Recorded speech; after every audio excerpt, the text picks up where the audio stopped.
talking about reading a seed packet because there's nothing standardized about these things. You'll find everything different about them.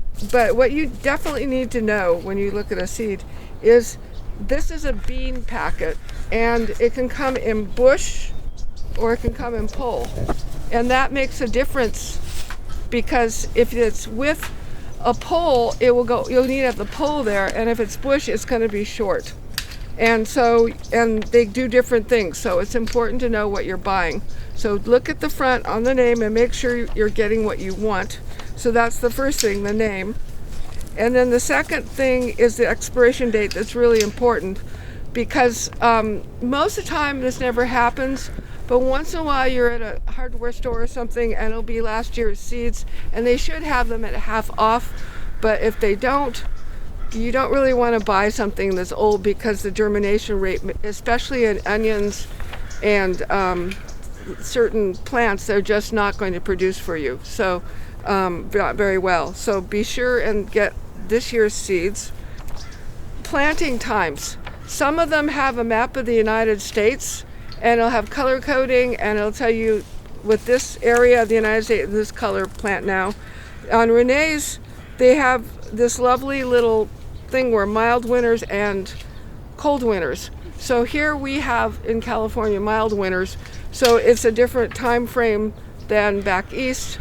You have a situation where in Wyoming I went through in June and there's snow on the ground at 60 degrees. Here it's summer in Texas, it's absolutely brutally hot. So it's very important to know when you're planting. Then sun or shade. Some of the leafy crops can be planted in shade. Beans need sun, and it's important to say, hey, I've got a spot, I know what I'm doing. Then, hold on. We always need to know how far apart to put them, so it'll tell the distance to sow between them. That's always important, and the depth. It should say on the seed packet how deep to put them. So we have packets here we're going to plant today. We need to look at the depth. We need to make sure that we're planting them not too deep. We had a situation where I had the students planting and I didn't say anything about depth, and we did peppers and everybody just went bam and stuck them in, and they were too deep. And normally peppers come up in about a week. It went on, I'm thinking it must be too cold. I'm waiting on them. I even brought them home and put them on heating mats thinking it must be too cold in the greenhouse. At 3 to 4 weeks, I pulled all the tags so I knew what they were. 3 to 4 weeks, we finally get some coming up. They were planted so deep they couldn't get up, and only the strongest made it. So do pay attention to the depth you're planting. It's really important. And then days to germination. You would like to know that if I'm planting a carrot, it could be 2 weeks in time before you see them, so you don't give up on them.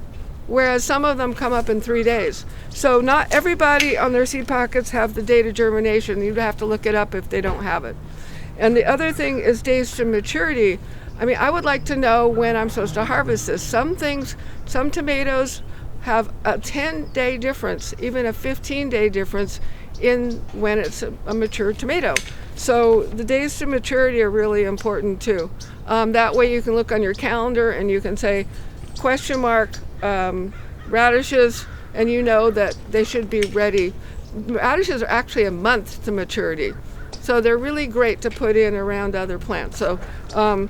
So you can actually use that and plan. So okay, in about a month and a half, if I'm going to eat all these radishes, I'll have a space open. So you can actually do some timing with it. So that's what a seed packet will do for you. We're going to now go and show you how to plant seeds, and then we'll talk planting plants.